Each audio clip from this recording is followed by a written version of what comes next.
Hello, I'm Eva and welcome to my channel. In today's video, I am going to be going over the 2026 book releases I'm most excited for. I have a list next to me. Majority romance books, but I also have some fantasy and mystery thrillers on the list. Right now, it is February 27th. I usually take forever to edit, so one or two of these might already be out by the time you're seeing this, but just know when I'm filming this, it is February 27th. So let's go in sections. Let's start with the romances, then we'll go into fantasy and mystery thriller. The first two on the romance list is probably the two I'm the most excited for, and that is In Her Own League, which comes out March 3rd. In Her Own League, I believe it's just going to be a standalone that was a spin-off of the Windy City series. I think this is just going to be a standalone though, because Liz Tomforty just announced that she's having another series come out later this year, and it'll be book one in that series, so I believe this is just a standalone to be a spin-off from the Windy City series. This follows Monty, who was very much so in the third and fourth books in the Windy City series. His daughter is the main female character in Caught Up. Yes, he has an adult daughter. I believe he's supposed to be in his 40s. And then our main female character, Reese, is I think in her 30s. And Monty is the coach to the baseball team in the Windy City series. And Reese, her family owns the team, I believe. And her grandfather is going to retire and she's going to take over as the owner of the team. And as we already saw in Play Along, they at first don't get along a bunch. They kind of are bickering and aren't the biggest fans of each other. Anyways, I am tied for the most excited to read this one as the next one I'm going to say. I loved Monty in the Windy City series, and I'm so excited to get to know Reese more. And I'm also excited because we get to see more from the characters of the Windy City series too, I'm sure. Anyways, the next book in the romance section that I'm also extremely excited for, these two are like tied for the most excited. I am the ones I'm most excited for. Yeah, there we go. And that is Love Song by Elle Kennedy. I love the Off Campus series. I always say that's one of my favorite series. I wouldn't say it's my favorite series anymore. I think Windy City series has taken over as my favorite over Off Campus. I reread The Deal last year. It was a bit more cringy than I remember, but I don't care. I still love the characters and all that, so like it's still considered a top book, but it was more cringy than I remembered. But I've also read her new series recently, and that series wasn't cringy, so I think she got less cringy as time went on, but I still think of The Deal as my favorite by her. Anyways, on to Love Song. Love Song is a second generation book from the Off Campus series. So we have the Off Campus series, which is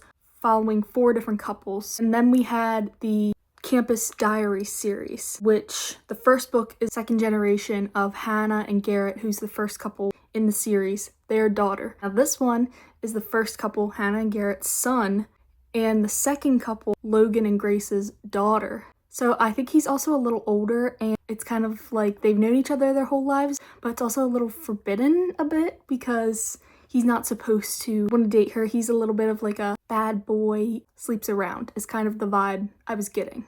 And that will be the first in a new series, I believe. I don't know if it's going to be all second generation or if we're going to get some new characters like we did in the Campus Diaries, but all I know, I'm so excited for it. The next book I have on the list is Ruin Me by Kelsey Ray. This is her new series. I think it's called Lockwood Heights, and it's the first book in that series. I don't know much about it besides that it takes place near where the Don't Let Me and Little Things series takes place, and besides that, all I know is it's a boxing romance and a hate to love romance. But I have loved all the books in the Don't Let Me and Little Things series and cannot wait to see what she brings to this new series, because the Don't Let Me series was first generation and then the Little Things series was second generation, so we still had the same characters and the same vibe, and it was all a lot of like hockey college romance, and now we're getting more into something different. Oh, and that comes out March 24th. I forgot to say that. Okay, the next book I have on the list is On Thin Ice by Olivia Bell, and that comes out April 7th. I have not read anything by this author before. This actually might be her debut. So we have our main male character, Luca, who's an actor, and he has this bad boy reputation and has some opportunity, and to straighten his image, he decides to go on the show called Stars on Ice. to bring some goodness back to his image. I feel like Stars on Ice is kind of supposed to be something like Dancing with the Stars. It kind of gives that same vibe. I love Dancing with the Stars, so that has me really excited. He gets partnered with a girl named Matilda, who is one of the, basically like on Dancing with the Stars, she's one of the pros, I'm guessing. I don't know if that's what they're gonna call it in the book, but that seems like what she is. And she doesn't really want to be in this life of figure skating. She kind of got forced into it by her mom. She wants out, but the prize money is too good to make her leave. So they make a deal that they are going to try to put on the best showmance, which usually a showmance is more so like they aren't really having a relationship, but they're kind of like hamming it up for the cameras. I think that's kind of like the vibe I got from the description. Then on April 24th, Fragile Hopes by Lucinda Coney comes out. This one is the first in a new series. I feel like we're getting a lot of new series this year. I feel like a lot of authors I really like, I'm getting a lot of new series from them. Like they just finished up a series they were doing. Now they're starting a new one. Cause let's see, Love Song will be, Ruin Me will be, Fragile Hopes will be, and then Liz Tom 40 will have another new series. So I feel like there's a lot of new series starting. But anyways, this will be a new series. Of course, it's Lucinda Coney, so that means it'll be an age gap romance. I'm also holding a paper if you hear any noise. It'll be an age gap romance, as always. I think every single one of her books is an age gap romance, this one included, and it is also a firefighter romance. Then moving into May, on May 12th, First and Forever by Lynn Painter comes out. I'm just going to read the description off the paper for this one because I don't have it like by memory. A football fan and a die-hard fan get entangled in a PR stunt. Connor gets tasked with handling this PR nightmare. He expects to smooth this over quickly, but instead gets into an argument with the girl. People love their banter, and the team pushes him to ask her out. He knows it's a fake relationship, but she doesn't, which is totally a mix on the fake dating romance. Usually when you're in a fake dating romance in the romance world, both people know. But it seems in this case, only he knows that it's fake. I know that third act breakup is gonna hit hard.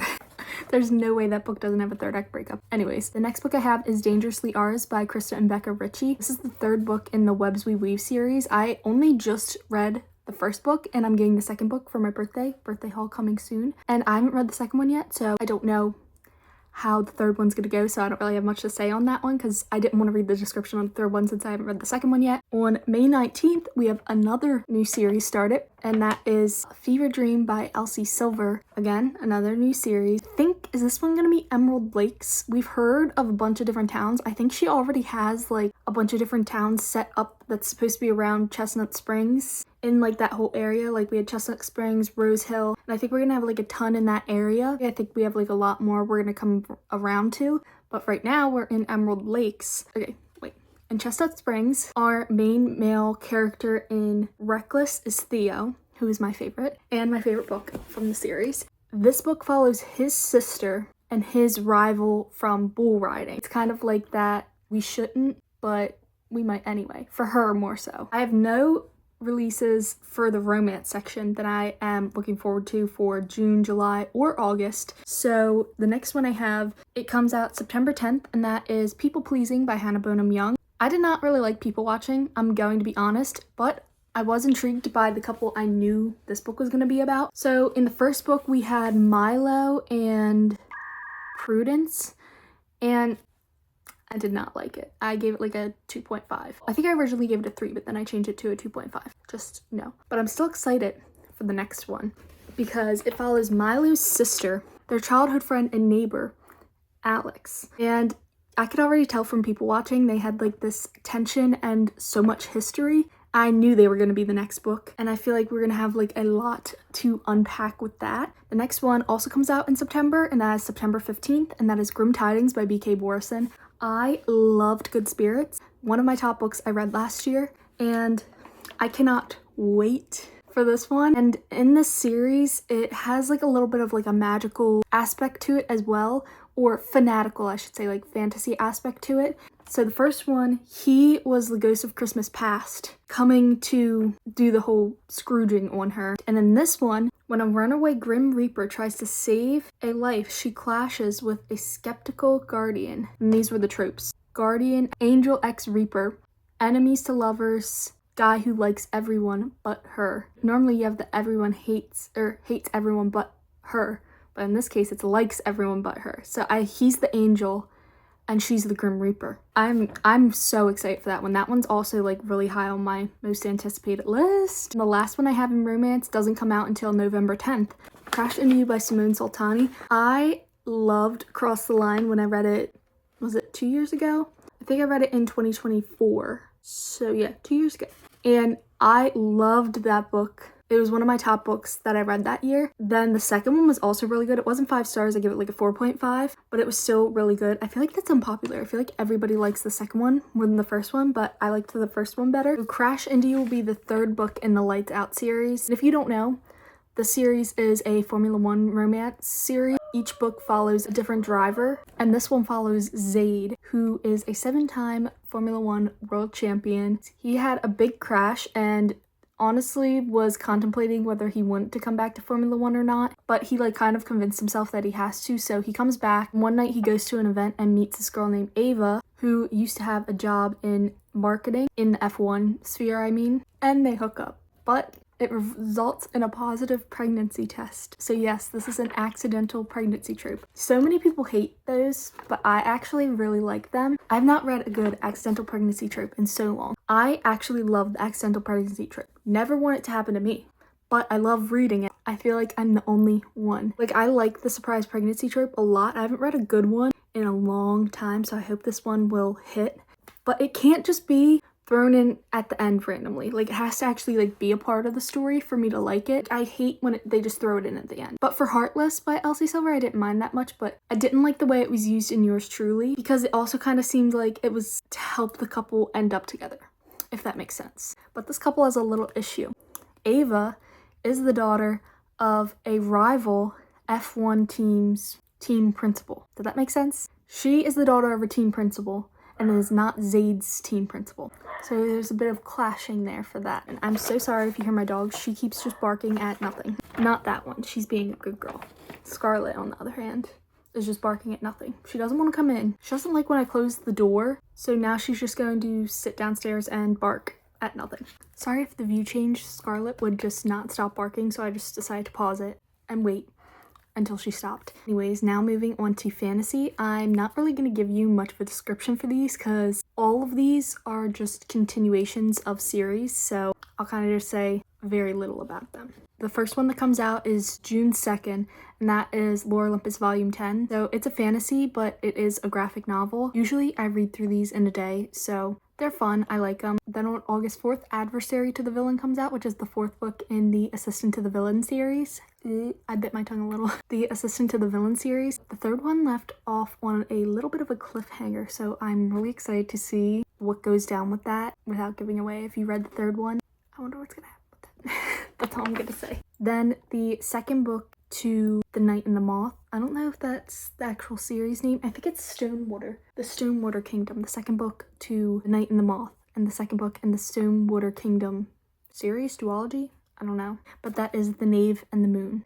I loved The Night and the Moth. That was the first book I read this year, and my first 5-star of the year. I absolutely love every single one of Rachel Gillig's books that I've read so far. All 3 of them I've given 5 stars, so very high hopes for this one. The last one I have on the list for fantasy is The Mirror of Infinite Endings by Stephanie Garber. This is a little extra book of Jax and Evangeline from the Once Upon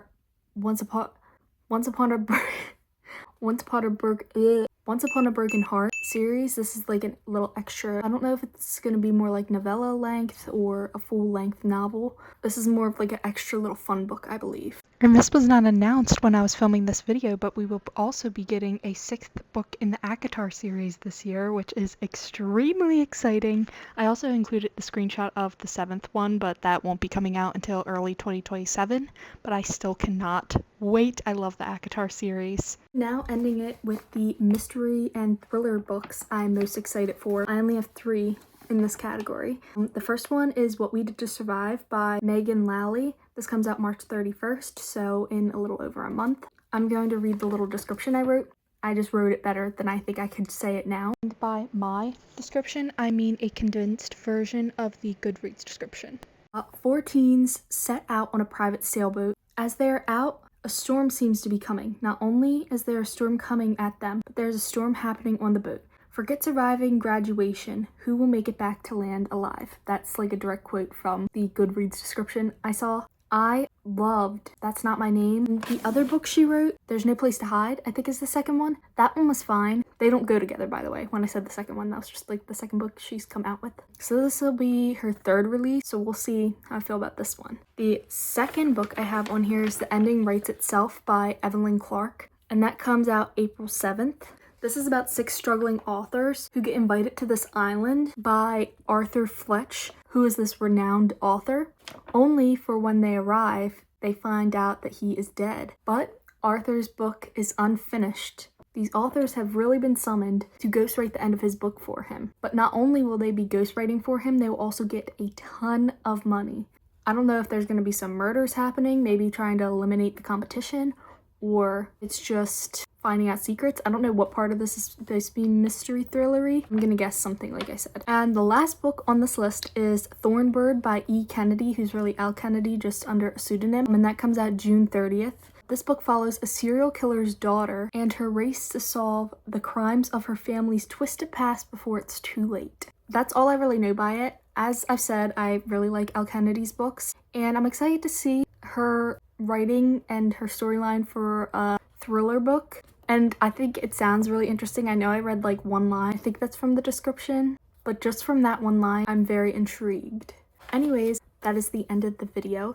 Tell me, what books are you most excited for to be released this year? I think I'm most excited for In Our Own League, Love Song, Grim Tidings. I think those are the ones I'm the most excited for. I don't know, I'm really excited for all of them, but like In Her Own League and Love Song, like specifically, I'm really excited for, because I think I'm most excited for those because they're gonna come out the soonest. Comment what 2026 releases you are most excited to read, and I hope you enjoyed the video. If you haven't already, give this video a thumbs up and subscribe down below, and I hope to see you in my next video. Bye.